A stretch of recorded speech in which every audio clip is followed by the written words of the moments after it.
This is it, people. This is what you've been waiting for. This is Everyday Celebrity Podcast.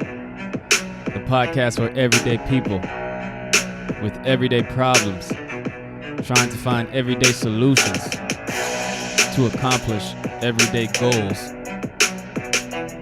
Let's start the show.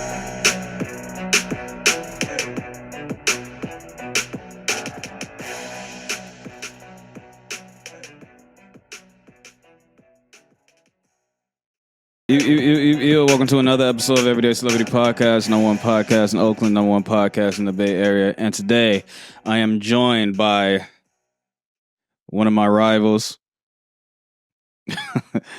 He's a up-and-coming media mogul. He's I think a show host, and he also does interviews and reviews on a lot of stuff. And we're going to get into that and talk about his life and what he's bringing to the Bay Area. So welcome, Dexter, to the show. How are you? I'm amazing, Mr. Awandi. How are you? How was your day today? Amazing. It was swell. How was yours? It was very relaxing. I mean, I had to go to work, got off work, and then just came here. You know what I'm saying? Alrighty. So we came together because randomly you saw a interview of mine from, I believe, in a friend, and you reached out. And then I looked at your Instagram, right, and I saw that you are doing a lot of things. Mm-hmm. Yes. What exactly? How can someone describe you? I mean, I already gave you an intro, but How can someone describe me? Okay, so I would say now, post-COVID, I am definitely a all-around producer. So I am formulating all around diversifying our content on the Onstage Plus network, so people got to like that, subscribe to that, it's all free right now. People got to get onto that, and I'm just getting the content out there. I've been formulating one show of mine is in post-production. It's a reality show. So we've been working on that for close to a decade right now. I've stayed loyal and dedicated to that. So we're editing that right now, and that's going to be out. And we're working on having original content to the network. And what's the show about, the reality show? Oh, okay. Yes. So we have an all-male cast of creatives in the day in the lifestyle. So we have models, actors, singers, rappers, radio hosts, and the day in the life of them, and all us mixing and mingling together, and who we know and what's going on. It's like some real world shit. Kind of. Minus the house. We don't live together. Okay. But are you familiar with reality TV? Of course. Okay. Like what shows? All the shows. Okay. I mean, I'm old school, so I'm saying when reality first started, you know what I'm saying? Oh, okay. Back when like Real World first started, old school Survivor. Oh, okay. All that love and hip hop shit. Okay, so I would definitely, when it originally started a decade ago, it was like co-ed, love and hip hop vibes. Yeah. But now it's giving like, I'm thinking more like a Housewives type of, vibe, like a group of friends in a certain area and, them together in their lives, So that's what it is, but it's all male and, excuse my language, but shit happens, shit shakes, shit gets rowdy, you know what I mean? Us dealing with each other because it's like we're all friends in like real life. So, yeah. What was why did you choose to make a show about that? Honestly, I was inspired by when Love and Hip Hop Hollywood came out. When that first came out, I was definitely inspired because it was young. They were young, and it was in California. You know what I mean? They had New York, they had Atlanta, and I was like, oh my God, we should have something like this in the Bay. Like I know so many people. There's so many talented people, gifted people in the Bay, interesting lives. You know what I mean? Let's showcase that. Like the original cast, we had, a girl was a rapper. Now she's a stripper, and she was, hooking up with one of the cast member rappers, and had a baby daddy that was like all around and messy. It was just like a lot of stuff that was going on in the studio, you know what I mean? And that would have been amazing, you know what I mean? But, everything happens for a reason in due time, and it wasn't the time back then. Now is the time now. And before, we were having a lot of issues with the co-ed vibe of it because we're having a lot of issues with the females and the filming, this and that, but all the dudes were dedicated. So now I'm like, okay, it's not fair to them that we're halting filming and we're doing all this and that because we're waiting on the females. So now it's like, okay, we're interesting, we're dope. So did you have to scrap all that content that you did before? Kind of, yes.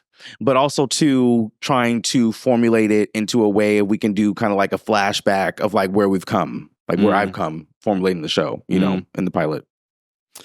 Yeah, I feel like it's hard to deal with women in general and like any type of entertainment space is difficult because they're always so demanding. Then you got hair and makeup and all that bullshit.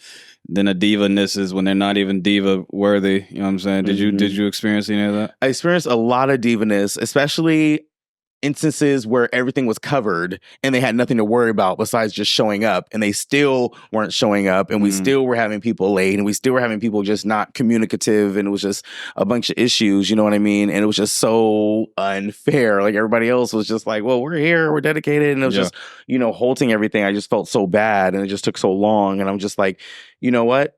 Okay, we don't need you. We don't need you anymore. So you said it's taken 10 years? 10 years.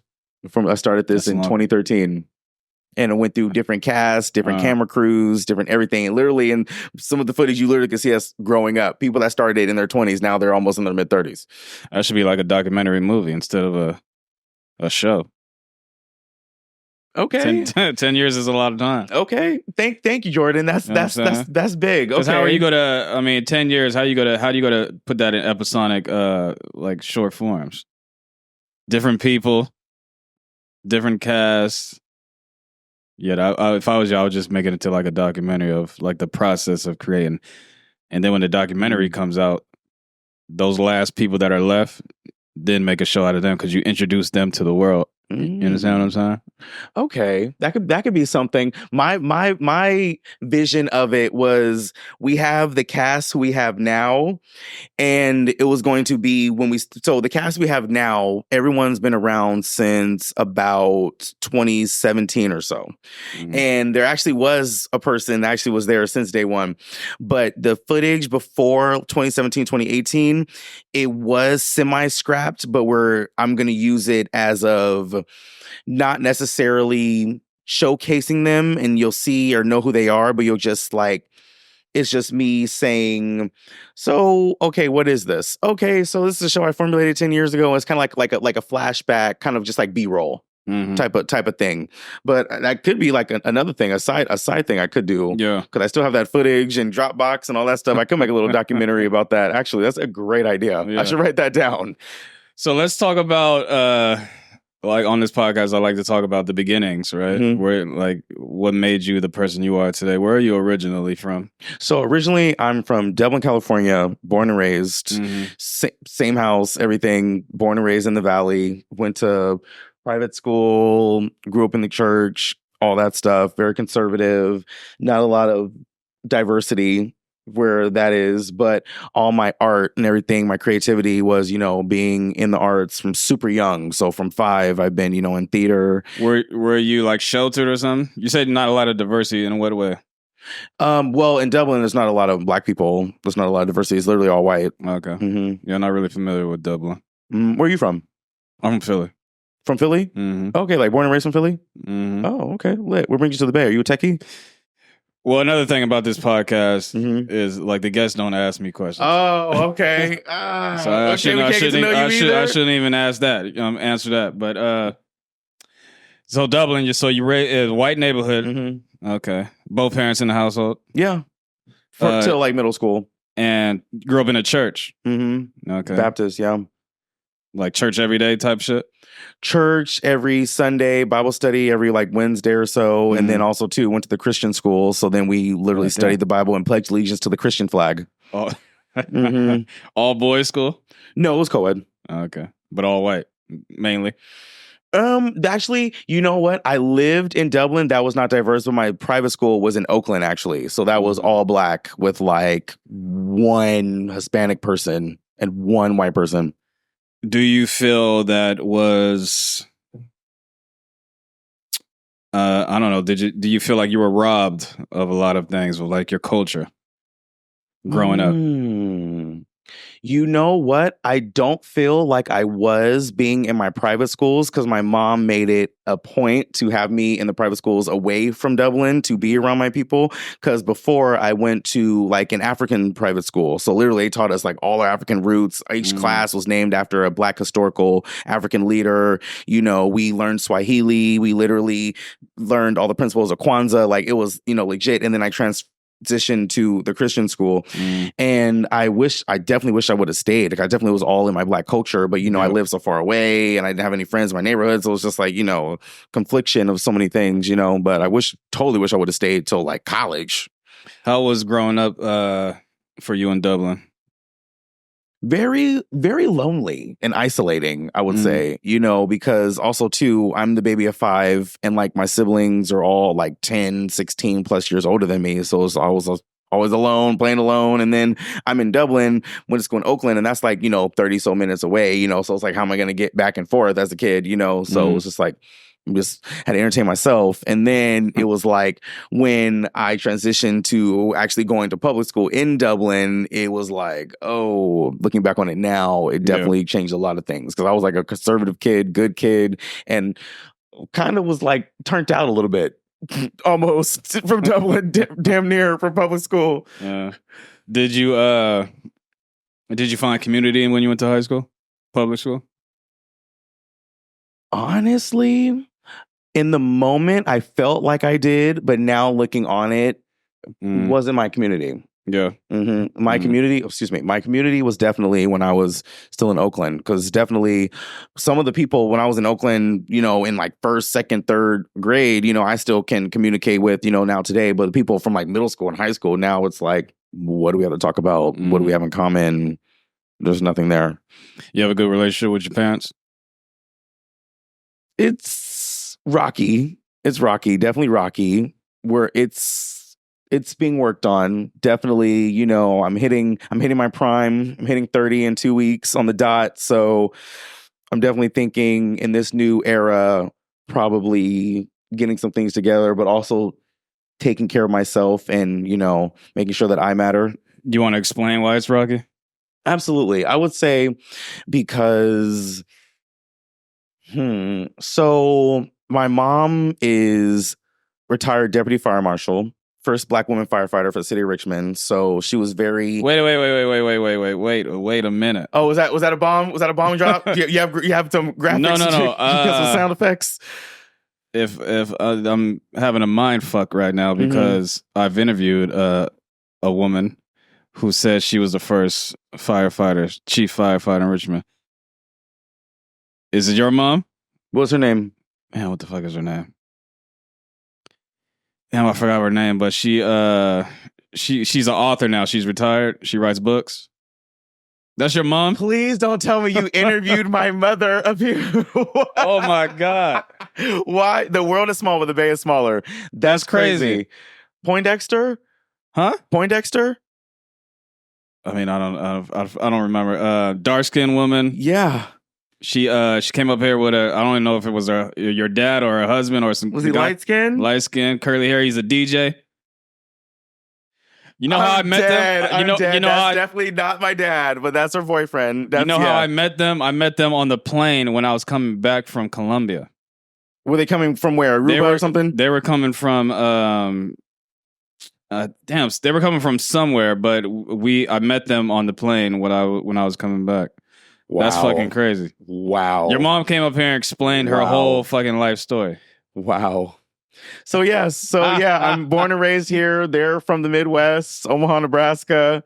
Yeah. Southside, do you think?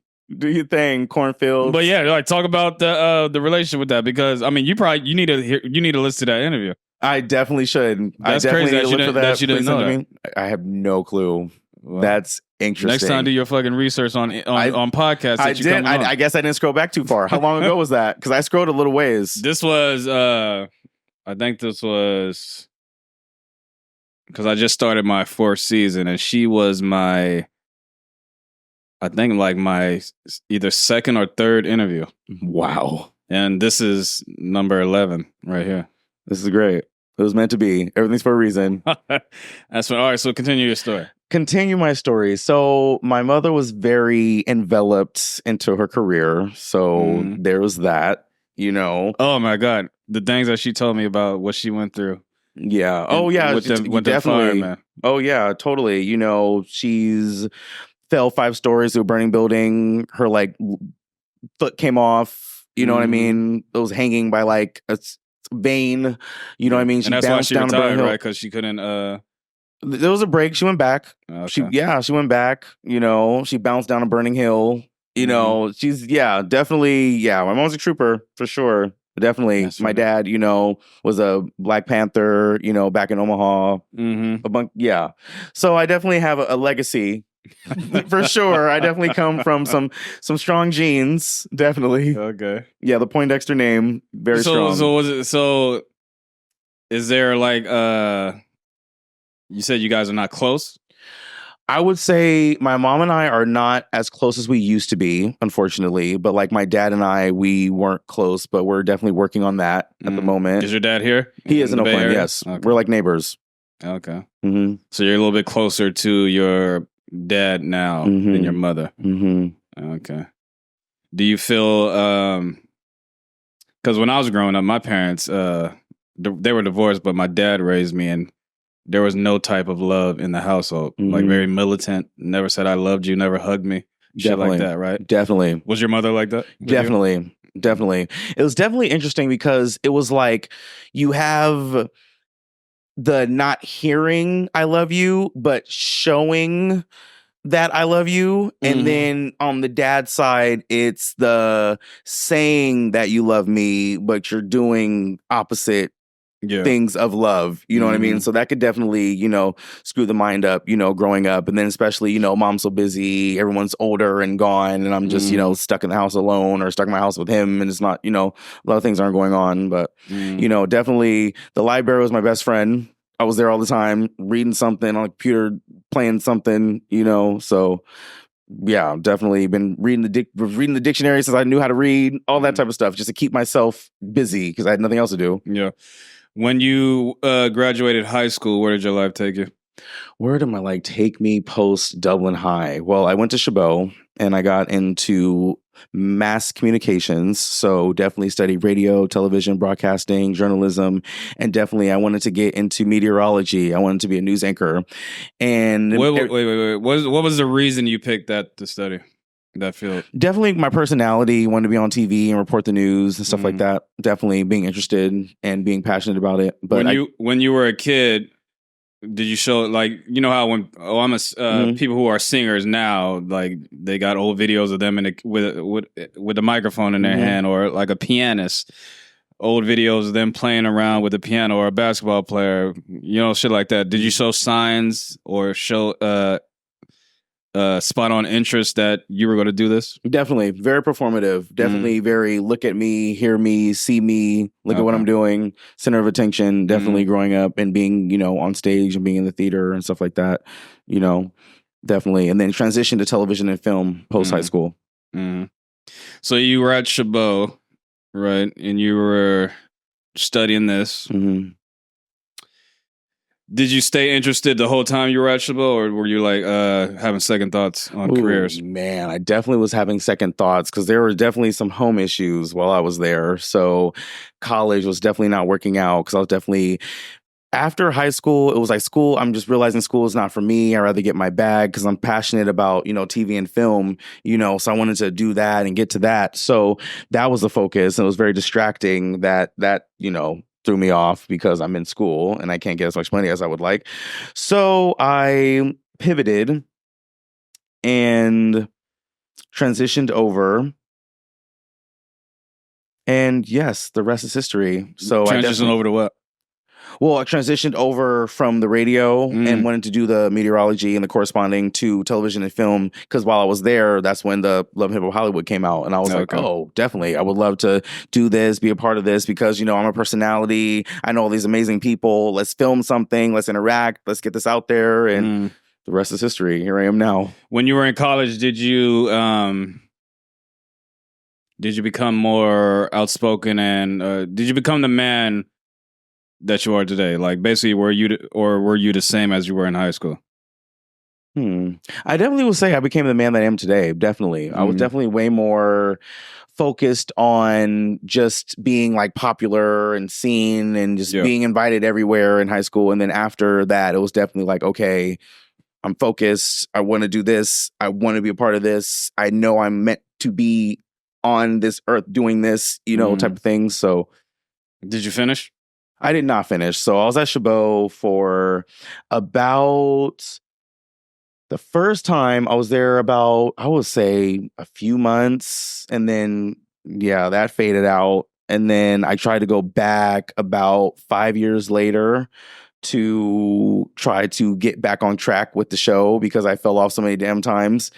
And I went back to try to recruit people to help me film and help me edit this and that. And then it ended up me being back in school like I was before. And that was definitely not so the you point. were in school when this show first started? Okay.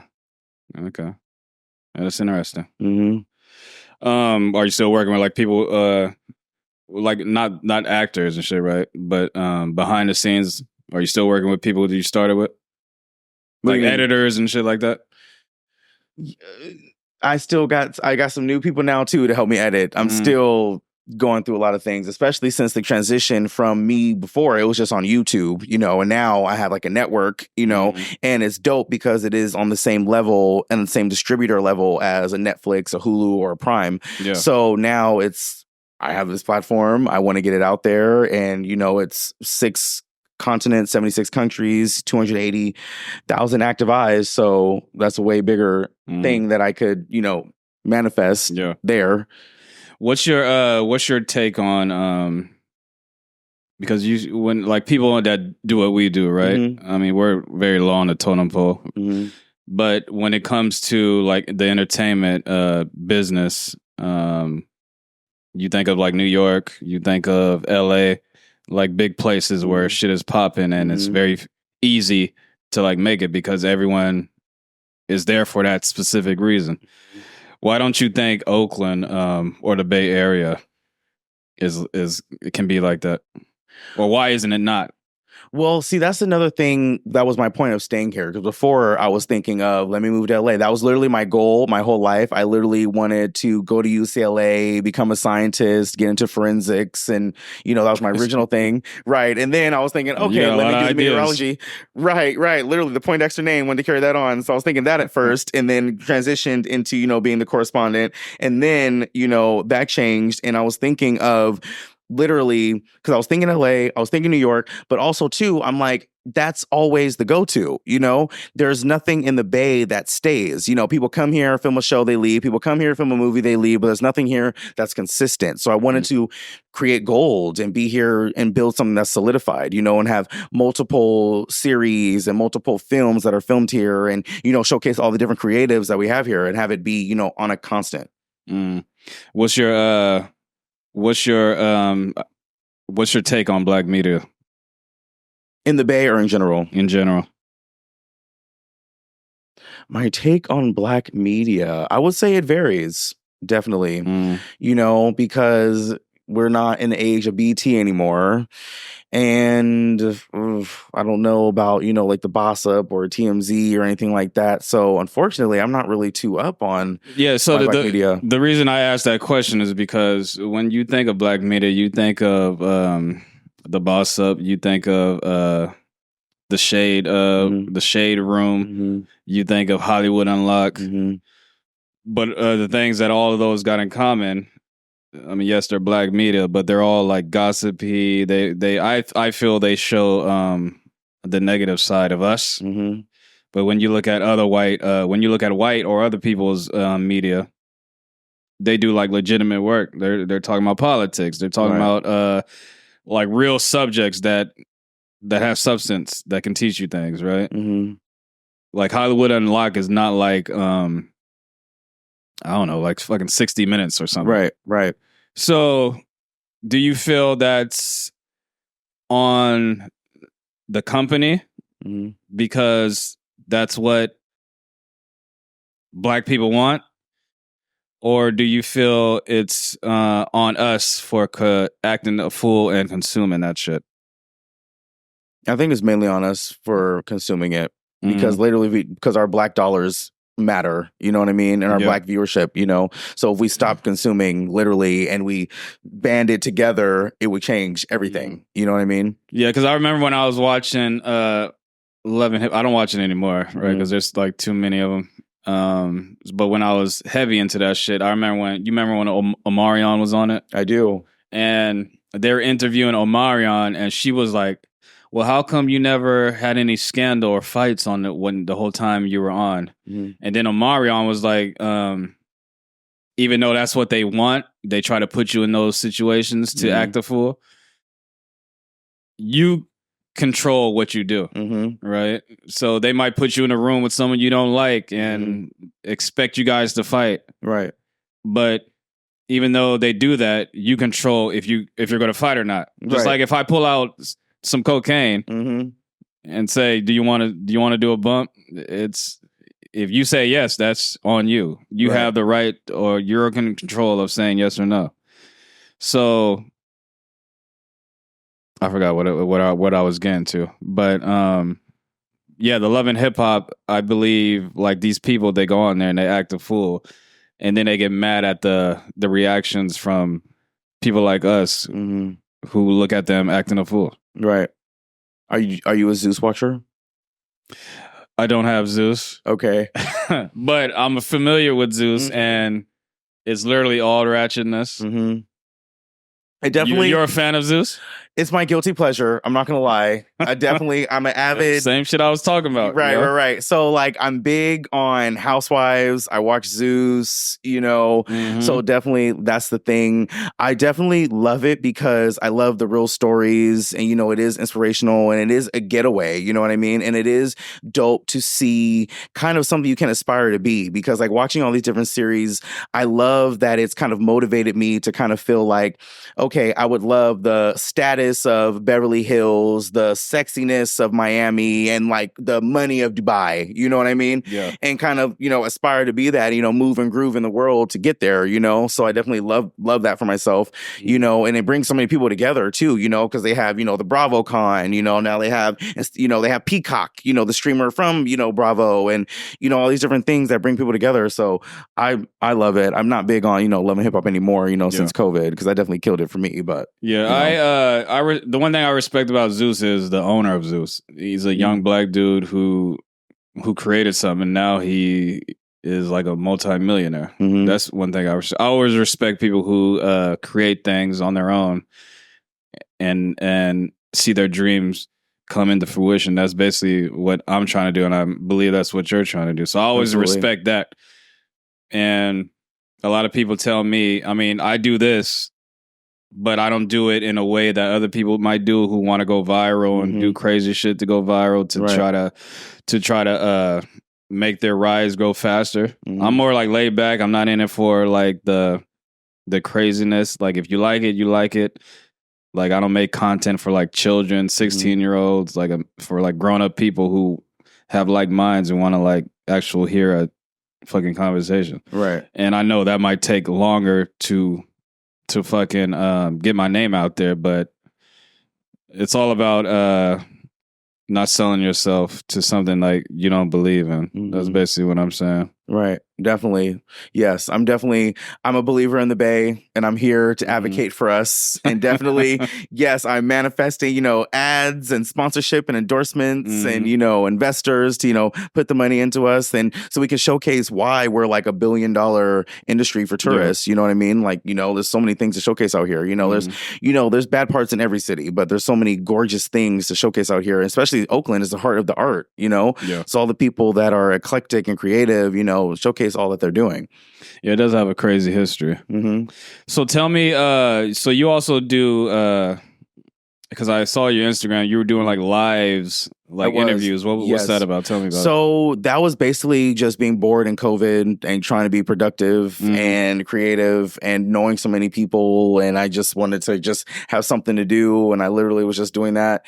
And I definitely kind of wanted to kind of steer away from like the interview style, because it has literally instilled in me that like every conversation I have, it's almost like an interview. Like I'm asking so many questions, like learning so many things about people, and I don't like talk about myself. So, I kind of want to steer away from that for that reason. But, besides that, there's something to do. And also too, also it's great to, how would I say? It's great to always cross promote. You know what I mean? Definitely build as you climb, lift as you climb, or whatever you say it. And, showcasing everybody that you know, because I'm so connected. I know so many people, and I would just love to just talk about all that they're working on and what they're doing. And also too, when it's fun, if they're chilling, they're comfortable, they're drinking, or, whether they're smoking or whatever's clever, and, they get comfortable and talk about, funny stuff and, shit you would never know about. Do you, what do you love about interviewing people?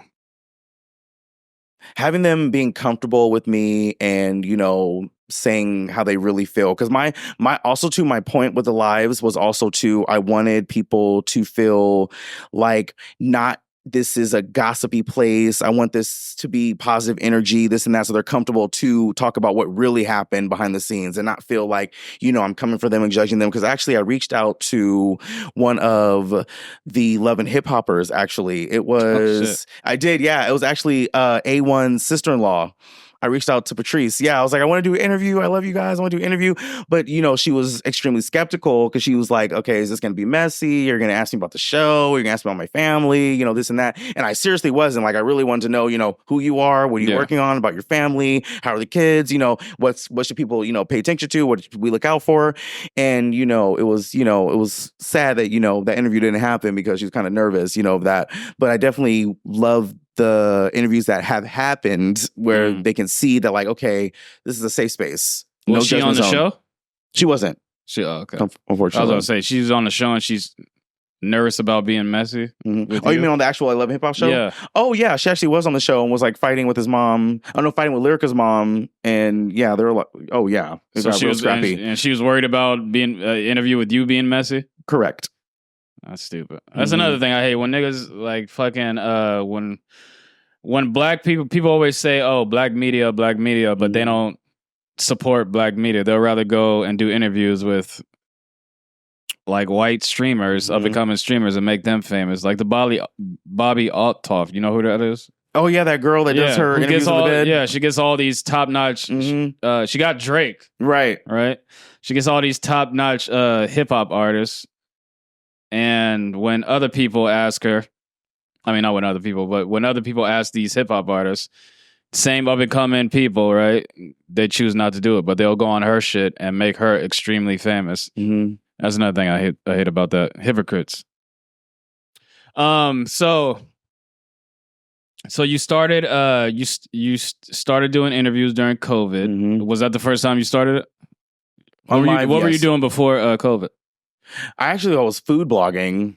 Right. I was food blogging. I was active in that. I was actually popping a little bit. I actually had a brand reach out to me, and some people reach out to me for collabs and come and, try the food out and stuff like that. They'll cover me and stuff like that. So that was cool. That was fun. I was doing that. And basically, whatever sets I can get on, I was production assistant. I was working at Tommy T's Comedy Club. I was working in the office, selling tickets, doing the calendars, trying to do some live podcast shows, trying to stay creative. So hard. It was so hard. Man, it was so hard. But here I am now. I'm officially in Oakland, and it's moving and grooving. It's moving and grooving for sure. I'm remaining optimistic. You say you're signed to a network?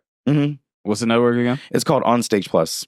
How did that happen? How did I go? Oh man. Also too, how I found you from the Facebook group. So there's this guy, it's a husband and wife, David and Bernadette Watts. They have the Onstage Plus network. So it is a network that they have different content that's basically based off of motivating, inspiring, and stuff like that. And they want to build to have it be bigger to where it can have, different shows and films and stuff like that, to have it be on the same level as everything else we watch and stuff like that, to be able to get, the ad revenue, all the big, advertiser dollars and, endorsement dollars and all that stuff. So brought me on. I was actually putting out ads to get people to help me edit my show. And then David had reached out to me and to like try to see if he can edit it. And I was like, oh, well, I would love to have it, be on the network, and it was kind of like a cat and mouse game. We were missing each other, back and forth. And finally, I was thinking like, you know what? Let me get under someone that, is up and coming. We can, work together. We can collab and build together. I'm super dope. I have so many people that I know. I've been in the industry, for like a decade plus. I know what I'm doing. I'm literally him in the city. You feel me? So let's get it popping. You know what I mean? And so I reached out to him, told him all that I can do and make happen. And he was like, let's create. Let's do it. When did this happen? Like what year? Actually, this year, a few months ago. This year? Mm-hmm. Okay. So from there, we created my current event show. So I have What's Hot with Alan Dexter. So that's, streaming constantly. I'm also now on their animated series, the Varessa Show. So I'm doing my first voiceover. So that's dope. And yes, we're going from there. We're doing different, commentary shows. We're doing, the reality shows that are coming and some features. Do you have anyone that in the media space or just basically anyone that's like a mentor to you? I actually don't at the moment. No? Mm-mm.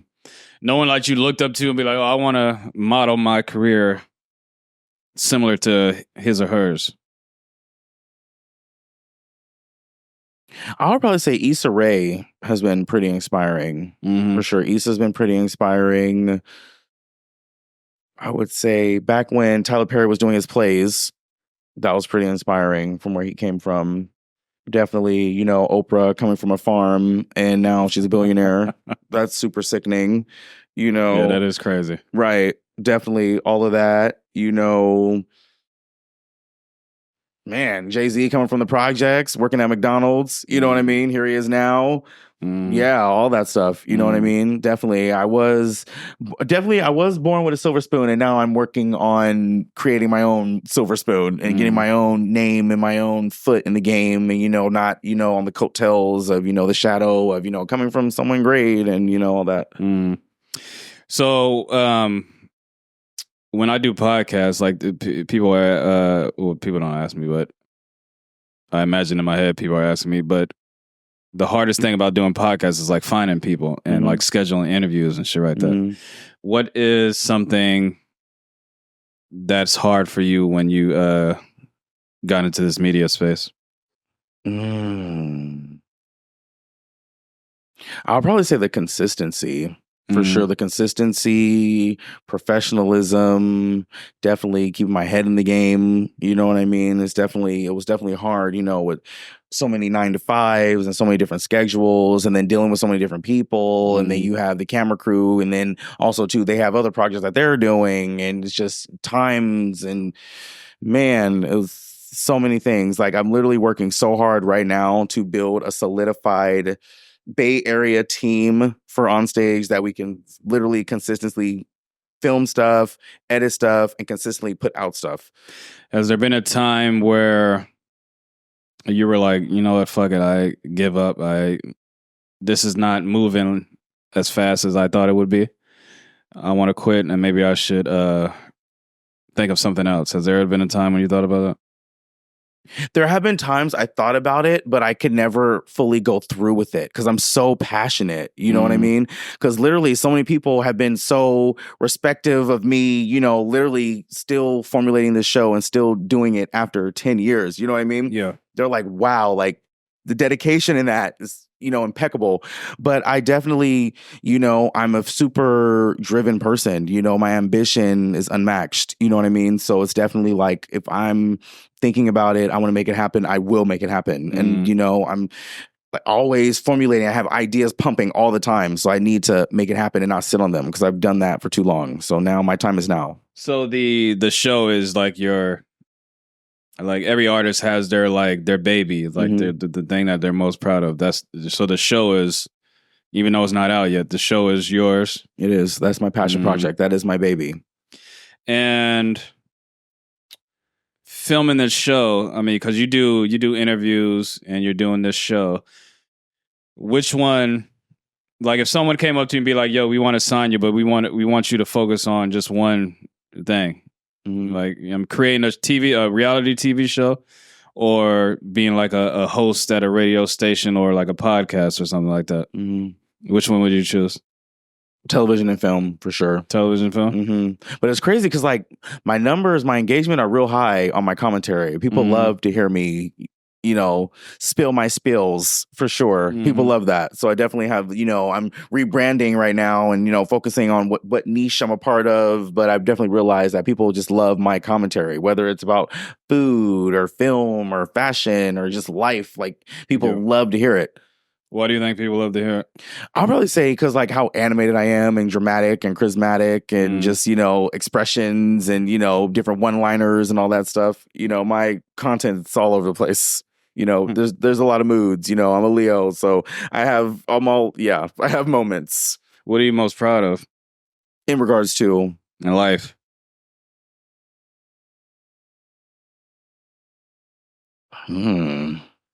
That's a great question. What am I most proud of? I would probably say right now, I'm most proud of that the reality show is done. It's filmed. Oh, it's done. It's done. It's I done. thought It's you were filmed. still working on it. Oh no! It's done. It's filmed. We're just editing it right now. Yes, we're in post, so it's being edited. It's completely done. It was done being filmed last year, and we're editing. We're editing. It's in the editing processes. Right. I'm manifesting it. Yes, it's gonna be out. Stay tuned. Okay. So that's what you're most proud of. I am. Okay. How did you feel when you were like, cut? This is the final shit.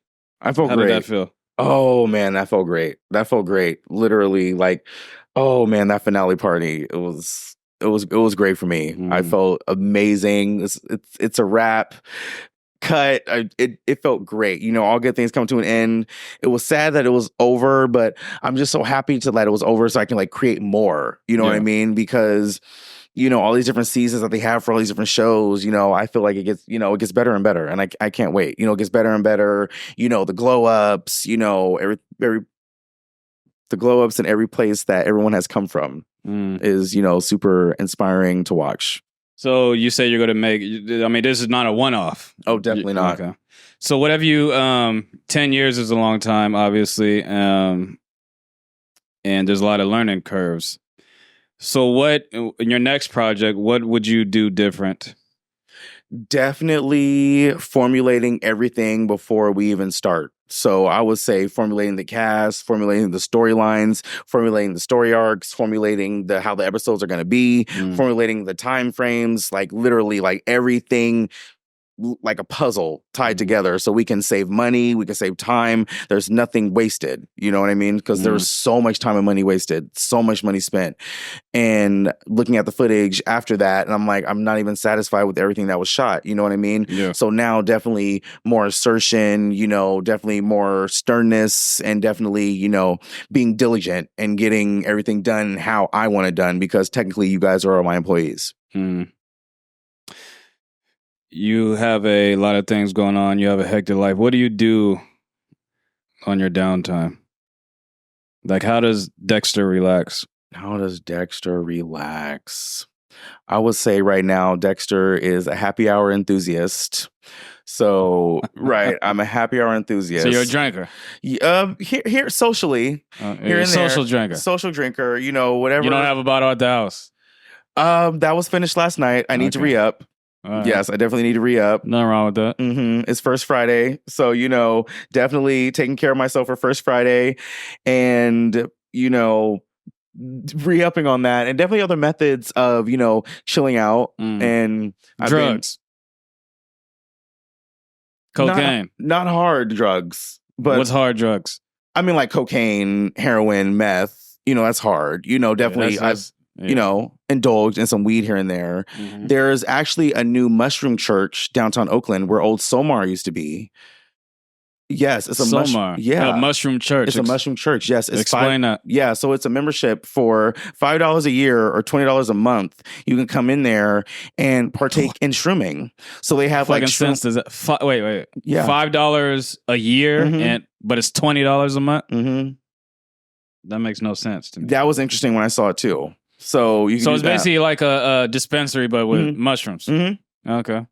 Literally. So they have like they have shroom punches for like $10. They have like a whole menu of like, different shroom packs or whatever. And yeah, it's an amazing experience and everyone should try it. I can honestly say, I mean, I just came back from Washington. I went to like my family's cabin up in Washington in the woods. Me and my boy and his girl. And he bought a big ass Ziploc bag of mushrooms that were like grounded. So it's basically like some powder shit. Right. And he was pouring the shit in our drinks. And I can honestly say I didn't feel anything. It just made my stomach hurt. So I don't really think mushrooms works on me. Okay, so maybe not grounded. Maybe you should eat like them full, and maybe eat like a few and see what you think. Definitely, but they have all the shit there. That's what you're saying? Oh yeah, they have everything. Because like before, I had instances where I was like, oh, this didn't do anything. I think I had like 2 or 3 instances where I was like, oh, this didn't do anything. I only ate a few. And then last night we went to the church and I had got like a little punch or whatever, and he was like, oh, you're not gonna feel anything in this, the mushroom taste is so potent. And I'm like, okay, whatever, chug it. And then so we went to the bar, got me a little Long Island, and then he bought like a pack of them or whatever. And so I'm like dumping in my hand or whatever, and I was like, oh, 3 came out, I should do more. And then 5 came out. He's like, it's the universe telling you should do it. So chewed them up, this and that. I'm like, didn't feel anything at first. Then we go to this listening party for the guy who did the soundtrack for Sorry to Bother You. He's releasing another album, whatever, Boots Rally or something like that. He had this listening party at this bar downtown called Bar Shiru. It's super dope. It's super dope. So it's like a Japanese bar with like its only vinyl. Right, Whiskey Bar. It's only vinyls. That was super dope. So we went there. And while I'm sitting there, he's giving a speech. And I'm like, I literally like can't stop giggling. I'm like, why can't I not stop giggling? Like, whoa, like, and I'm even like, there are some things that are going on. I'm like irritated in the night with the people that I came with. And I'm like, I'm so mad at you, but I can't stop laughing and being happy around you right now. And there's so many things. I was thinking some arms were moving weird and I just cannot stop being happy and smiling. I just wanted to dance. I literally felt like Austin Powers. I felt like, not 007. I was like 00 Dexter. Like I was like, it was giving groovy vibes. I was literally feeling it. And it was just an amazing night last night. And it was such a great feeling. Everybody should experience it. I'd recommend it. I'd recommend shrooming to the world. When was your first experience with drugs? Oh, man, I was such a good kid. My experience with drugs didn't happen until I got to public school. So that's still early. Yeah. Right, it's early, yeah. So I would say my first time I smoked weed in the 7th grade, and it was like 5+ people on one blunt, so I didn't feel anything. And then it was the second time, and it was like a blunt we shared with like, the 4 of us, and I was like, whoa. Yeah, because the first time you smoked, I mean, do you really know how to smoke? I mean, honestly, they were teaching me and showing me, and I was doing it right. But there's so many people, I guess, whatever happened. And then the second time, it was just like, whoa, like, oh my God, like I really feel it. And then I remember, that was when, I just got to public school, so I didn't have like any friends or whatever. I remember I called my mom and she thought I was drunk, and then it definitely was the precedent to the downfall of like our relationship, her thinking I'm like a knock, but it was definitely like, that one time, and I've never really been a drinker like that. I drink here and there, but never really been a drinker like that. The taste, I haven't really been like a drinker, smoking, has been more for me. But I've definitely felt like it was like a phase, and I'm thinking, okay, am I going to transition out of that? I feel as I'm getting older, it might, fizzle out. I might become like a social smoker while I'm drinking, who knows? We'll see where time takes me. I'm about to hit my prime, so dirty 30s hitting me, so we'll see. How old are you turning? I'm going to be 30 on August 15th. Okay. Are you happy to, will you change anything your 30 years in life? Would you change anything? Absolutely. I definitely want to change everything that I was doing in my 20s for sure. I definitely want to elevate every single thing that is a part of me. I'm going to be more assertive and, take charge more, and definitely, because I felt played a lot and I feel respect hasn't been on my name, you know what I mean, given all the work that I put in the industry and everything that I've done and all my accolades that you can Google, you know, and I feel people don't respect that and understand that. And I definitely feel like in my 30s and yonder, it's definitely going to be, you know, my foot on your neck, and the Poindexter pimp hand is going to be strong, and, you know, letting everybody know in the world that, like, I am him. So I asked you, would you change anything? But changing and regret is two different things. Do you regret anything? But did I answer your question the first time? Yeah, you answered it. But I'm asking, Yeah. do you regret anything in your 30 years of life now? I would definitely say I regret not speaking up on certain things, and then I would definitely regret the way I spoke up on certain things, and I definitely regret how I've come at certain people, the things I've said in certain situations. Definitely working on, you know, self-forgiveness in those situations, because there have been situations where people have forgot about it, they don't even care anymore, and I'm like, that was so wrong of me. Like, to this day I still think about it, and they're like, you need to forgive yourself, get over it. You know, so definitely, you know, working on that. Definitely. Give me some examples of not speaking up. What are you talking about?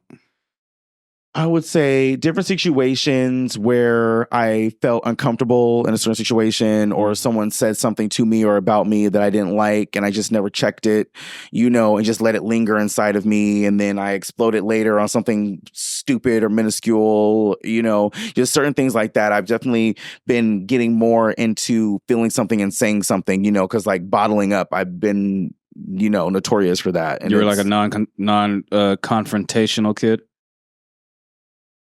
Kind of, actually, you know, growing up, you know, you told me to be seen and not heard, I would do it, you know, tell me to shut the fuck up, I would, you know, type of thing, you know, but not anymore, for sure. Cause I was, you know, blessed with the gift of gab. So I definitely would love to, you know, showcase that and, you know, speak, because I was blessed with the mouth to do that, you know, and speak up for myself. So, you know, more of that. Are you a therapy type of guy? Definitely. Yeah. Definitely. I would say to heal me, because definitely where I've come from, definitely, I always say I'm so happy that I'm so blessed that I'm not in, you know, someone's hospital, someone's graveyard, someone's morgue, you know, someone's corner or trap house, you know what I mean? Because like all the things that I've been through. So definitely God, myself, and therapy definitely got me here right now. When was the last time you cried? I would say probably like a week or so ago. And what was the reason? Oh, missing somebody. Who? Oh, God. No, this is therapy right now. It is therapy right now. Oh, man. Oh, goodness. It's real complicated right now. It's real complicated. Bro, it's just me and you in here. Ain't no way. Just who was you missing? Okay. There's a local person in fashion that I fancy, and we've been, you know, dealing with each other on and off for a few years, and we finally, you know, we're trying to see where things go recently. And the honeymoon phase was very all over the place. It was very miscommunicative and assumption-y, and, you know, just all over the place. And the person was definitely needing some space and needing a break from, you know, I guess the calamity that they feel that I bring or whatever. But I definitely was missing the consistency of, you know, having someone there, you know, because it gets, you know, gets lonely in my bed. So I was, you know, feeling like that, you know, and then being around like so many friends that are in relationships, you know, and it was like to the point where like little random couples around me were like triggering. It was so bad. Literally, it was horrible. One time I literally cried myself like so hard. I got a nosebleed. Like, was horrible. Yeah. I like was crying in the closet for 30 minutes, talking to him on the phone. It was a mess. It was a mess. This person, you said he's in fashion. Mm-hmm. Well, like what he's a fashion designer? He likes styling for people. So when he told you, I'm saying I'm assuming you're gay? Yes. Okay, that doesn't mean anything. Who cares? So when you said that he told you that he wanted space, did you did you look in the mirror and actually take that in and be like, why is this man telling me this? Like, well, he didn't say it. He just did it. Oh, he just did it. Yeah, he just did it. And I definitely was looking inside of myself for sure. Definitely feeling like, what did I do? Did I do something wrong? Did I say something wrong? And feeling like I definitely didn't do anything. You know what I mean? Because me, I'm so quick to take accountability. You know, even from before, you know, not being assertive before, even if I feel like I didn't do anything wrong, I will still apologize, you know, because, you know, I don't want you to feel a type of way. I care about you. Could we please get over it and move on? But in this situation, I definitely feel that from both of our pasts, it definitely has us like misunderstanding each other in like important situations. Because, for example, he's like very sarcastic and like a jokester and stuff like that. So like some of those jokes I kind of misinterpret as like, okay, like, are you throwing shade at me? Are you like, you know, slick talking? You know what I mean? And then it goes, you know, on his end when it's like, say, for example, if he's really talking about something serious and I'm thinking, you know, oh, he's joking right now. Then it goes to, okay, him thinking like I'm self-centered. I think everything's about me. I think everything's, you know, to turn into an argument or something like that. When really I'm super cool. Like I'm the coolest person ever. You know, I love to chill, love a good vibe, you know. Yeah. You know, all that stuff, you know? Did you ever call him and voice your concerns? Yes. Multiple times. So, and you guys are still distant. We're working on it again. We've had, I would say, how many times have we been trying to work things out? I would probably say this is probably like a good fourth or fifth time. It's been like a few months. It sounds like it sounds toxic. Like you're trying to hold on to a toxic relationship because it doesn't take 4 or 5 times to figure out, should we be together? You should meet a person and the shit should just be like this, right? Like everything should literally just fall into place like a glove instead of like, oh, like this. Oh, damn, do we fit? Like, what are we doing? Like, it doesn't take 4 or 5 times. So it sounds like you're I don't know, it sounds probably you're digmatized, if that's a saying. And you're trying to hold on to, you know, you're trying to hold on to something that you know deep down inside, it's not going to work in the long run anyway. That's deep. Is there any truth to that? There might be some truth to that. I would say, to be honest, that the sex is cool, but I would say, like, is it, you know, I keep feeling like we're meant to be, but he's like forcing us not to be. You know what I mean? I feel like we're meant to be together, but he keeps like trying to like force it not to be that, you know, and kind of like saying these things that he kind of is really mean and being mean when he doesn't really want to be, or like, you know, something like kind of get me to get over it. But I'm kind of over the frogs. You know what I mean? I've kissed a lot and I don't want to do that anymore. Like I want to be someone's husband. Like I literally want to be like domesticated. Like, is that right? I literally want to be like, you know, taking care of like, you know, the person that I care about, and, you know, and build a family and, you know, build a legacy, you know, and build a kingdom and stuff like that. You know, I'm getting older and my time's not forever. You know what I mean? So I'm really serious about that. You want to adopt kids? I don't. I want to have actual kids. So I want to get my money right to have, you know, science be on my side because I don't want to lay down. Let's say your money is right now. Are you gonna like donate? Are you gonna like take the sperm, or are you gonna do it the old fashioned way? I'm gonna donate some sperm. Yes, I'm gonna donate some sperm. Or if, you know, because like, you know, he's still, you know, wants to do that, you know, he can definitely, you know, handle that with them. So so let's if you are with a partner and you guys want to have kids.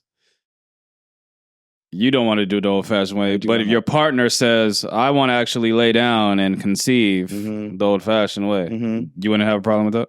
I would not have a problem with that. I would only have a problem with that if, like, they start wanting to be together. That's a problem. Because you're definitely not going to make someone feel that they're important or the main. Yeah, no. This is like just a chick that's like, well, let's say it's like one of your guys' friends that you both know, and you have a talk with her, and be like, yo, me and so we were thinking about want to have a kid, but he wants to do it the old fashioned way. Okay. And then she's like, you know what?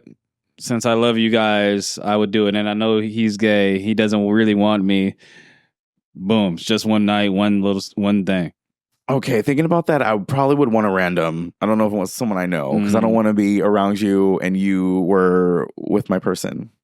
Yeah. I don't think a random would do that, though. A random would be a surrogate, but a random wouldn't just like sleep with, I think that would have to be like one of your friends that knows you guys. So we can save a few tens of thousands of dollars. Sure. Why not? Why not? For the team. What else are you working on besides the show?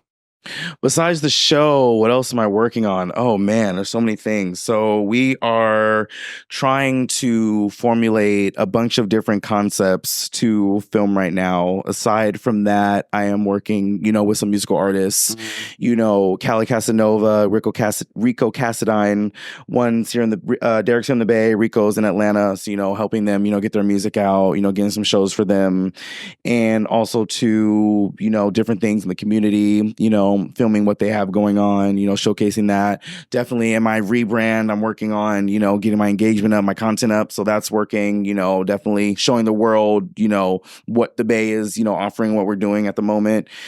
And, definitely we're getting into fashion and stuff like that, filming different fashion shows. I'm going to be coming out with some fashion commentary as well. And I would say, yeah, that's what's going on. Literally just, moving and grooving, staying diligent. There are so many amazing projects that are coming out in the Bay that I'm working towards, trying to collab with them and, bring them to on stage. The show, do you have a release date or do you We do not have a release date at the moment. Okay. Do you have a name for the show? Yes, Dexterous. Dexter's? Dexterous, yeah. Dexterous? Mm-hmm. Okay. Nice. Well, I want to thank you for coming on the podcast, explaining your life and what you got going on. It's very motivating. Hearing your story. Wish you all the best in the world. Thank you. Thank you. Jordan. I can't wait for this because now I'm intrigued about Dexterous and see these niggas. Because I get the feeling it's going to be like Bobby Lights. I love him so much. I get the feeling it's gonna be like that show where that nigga was Bobby Lights for Love, where these niggas were competing for him and shit. Like, I'm getting the feelings. Is it like that? Minus fighting. We are sophisticated. We're not, fighting each other. Okay. But the words are going definitely. I should send you some. teasers. You can watch. Yeah, show me behind the scenes. Send me some teasers. But yeah, hopefully it comes out. All this success. What is it? Or what are you gonna release? Is you gonna release on the? Yes, yes. So let me, shout that out. So yes, everybody. So Dexterous is going to be released on the Onstage Plus network. So that can be downloaded on your phone. You can watch it on your laptop, tablet, Roku, LG, iOS. So download that Onstage Plus network. Yes, that's a thing. Also too, Bad Dexter. That's me, BADD_Dexter, to follow, like, share, subscribe. Also, I'm on Facebook, LinkedIn, Alan Poindexter, find me. That's ALAN, everybody, POINDEXTER. And definitely, stay tuned for everything that's going. I'm on everything: Snapchat, YouTube, Twitter, LinkedIn, TikTok, everything. So definitely stay tuned. Onstage Plus is coming up, definitely. You don't do your the shit that you were doing at COVID anymore, right? The little live interviews? I don't do that anymore. You don't do it anymore. I don't do interviews anymore. Okay. But I should interview you. You seem interesting. You answer some questions. I should have you on my platform. Well, I'm down with cross promoting as well. Okay. Stay tuned. Stay tuned. Any last words, sir? Oh man, besides everybody, stay tuned for Dexterous. Yes, Bad Dexter, Sexy Dex. I'm him. Man, him in the city, him out here, the mayor of DTO. Definitely, I would say, stay tuned for everything that's going on. Dexterous, Onstage Plus, everything, all that. Like, share, subscribe, follow. Dope. This is Everyday Celebrity Podcast, and we are out. You.